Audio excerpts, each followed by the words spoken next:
Hey everyone, welcome to Average Joe Preparedness. My name's Rick, and I'm an average Joe. If you're new to this channel, welcome. If you're a coming back subscriber, then yeah, welcome back. This channel goes over basic preparedness, what is recommended by FEMA or your local governments, and then we get into the camping arena, which ties in, and then we kind of touch on larger issues, but we don't get into them too much. Today, we're going to start again with one of the basics, and that is water. Now I have the FEMA basic checklist. I refer to it in my videos that I printed out and I have it there. And one of the top things is, actually I think the very first thing is water. All the checklists out there for like, if you want to look at bug out bags or car emergency bags, or all of them, water. When I did volunteer work, I haven't done it for a while. I mentioned it before with the youth programs, when we would take the guys out, or girls, when we take the people out, it was always water. We would make them drink on the hour, every hour. You cannot live without water. Yes, I don't know if anybody's going to argue with me. If you're going to argue with me, you can put it down below. Not argue, but, you know, say, hey, I don't need water. But yeah, we all know that's not true. So let's go over a couple things. And again, we'll start with the basics, maybe move up to camping, and then we'll touch on something like this. Yes? Yes. So starting with one of the first things, these are, everybody should know, it's just a bottle of water. You can get these anywhere. Yes, most households have them. I don't know. You can move up. See, larger containers. I don't get anything from these guys. Just showing them as a representation, or just examples. It's a good place to start for these people that are like right here. I'm seeing another bottle of water right here. So basically, just start off with getting water. If you want to get bottled water, that's fine. That's what most people do. Yes, water has to be in your house. You have to wait. I mean, if the water goes out, the faucets aren't working. You with me? Now, let's take it to the next step. Yes?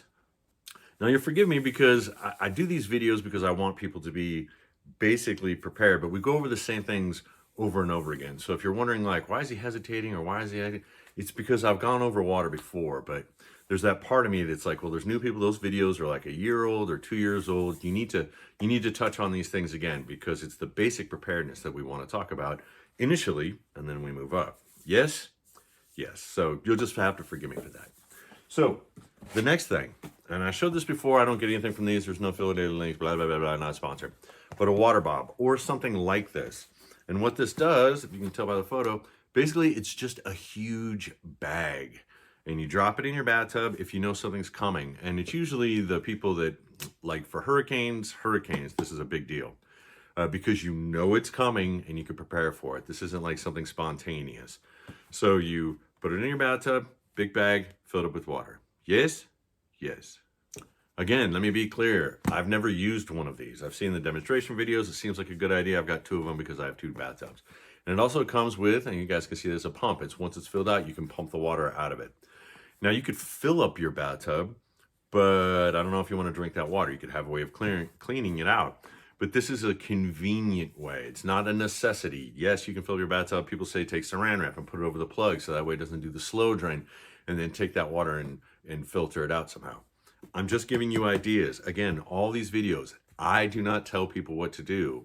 The point is to get you to think, what could you do? Where are you? Where are you on your prepper journey? How much money do you have? How much extra money, I should say. And so it's not me, it's you. It's your ideas. You should be thinking. Yes? Yes. Now, speaking about money, finance, I'm going to take a little pause, commercial interruption. I try to always touch on it. And those of you that are here, I know it's getting old, but it should never get old. Because all you have to do is look at the economy. All you have to do is look at inflation, blah, blah, blah. Here's the deal. To be prepared for anything, you have to have your finances in order.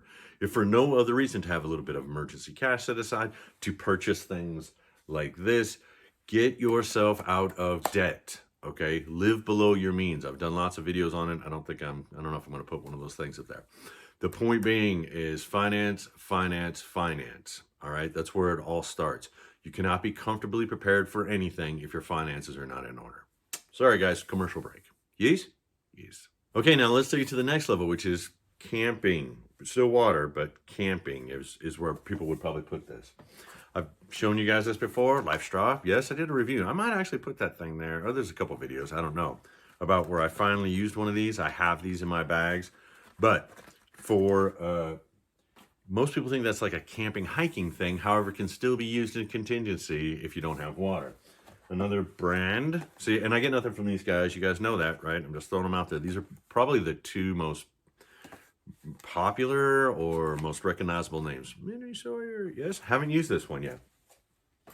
And then Aqua Tab. Now this is old school. This is like military, put in your canteen sort of things. But again, people, and a few years ago, before the Life Straws and stuff came out, that's what hikers and campers carried, and they still do.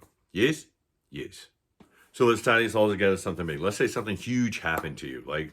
I'm not going to go way the hell out there, but let's talk about like a tornado or a hurricane or something that's this time of year is like snowstorms or whatever. Or I'm not even going to get into the whole power going out because people are taking out transformers and stuff.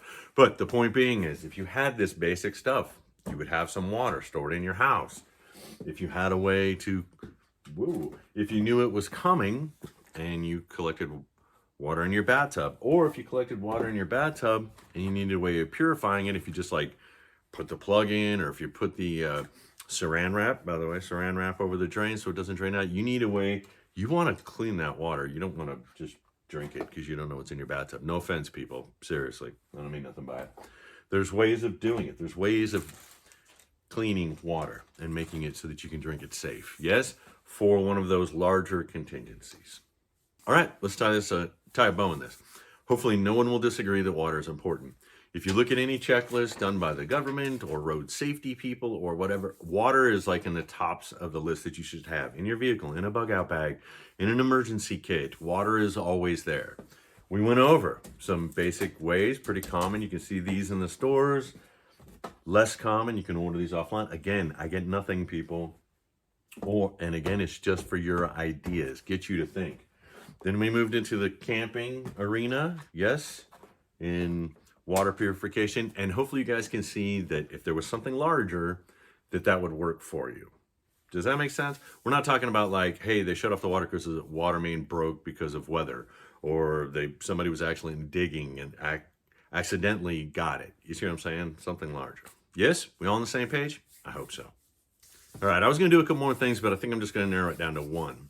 And that is, I'm going to call out a preparedness channel. Now, if you're new here, if you've been here before, then you know that I only call people out positive. And if you're new here, learn that. I don't call out people negative. Negative because it's negative, and I'm not getting into the battles. Yes? Which I'm sure you've seen if you watch other videos. So, I'm going to call out a positive, and it is city prepping. Okay? Now, let me be perfectly clear. If you go to City Prepping's channel, be aware that it is taught like a college course. Does that make sense? If you're not into that sort of thing, and I'm not just talking about his videos, I'm talking about if you actually go to his website and the information that's there, it's presented as a college course in teaching you how to be a prepper. Yes? Yes. Now, I've been seeing his channel for years. I've been watching it, and I don't know if he's ever done anything that I would critique in a negative way. See what I'm saying? You can always say, well, I could do it better and I could do it better. Well, you know what? It'd be difficult. Watch his stuff. He's very analytical. He's very detail orientated. He has the information, but he presents it in a very school instructional way. So be aware of that if you go there, okay? I don't know of any bad information he's put out. I like the fact that he stays out of like the most of the drama and so I'm just calling him out. Yes, in a positive way. So if you get a chance, if you guys want to go check him out, if that's what you're looking for, if you're not looking for something like me, I just want people to be prepared. If you're looking for something a little bit more regimental, I guess would be a good word, a little bit more in its presentation of a professor. He reminds me of a school teacher. Yes. So then that's the place. Okay? Yay. All right, I was going to refer to some of the books in my library, but we'll do that some other time. Yes, I know I pronounce it library. It's a joke. It's a long-standing joke. So, anyways, I hope this finds you well. I hope you are positive. I hope you are getting prepared.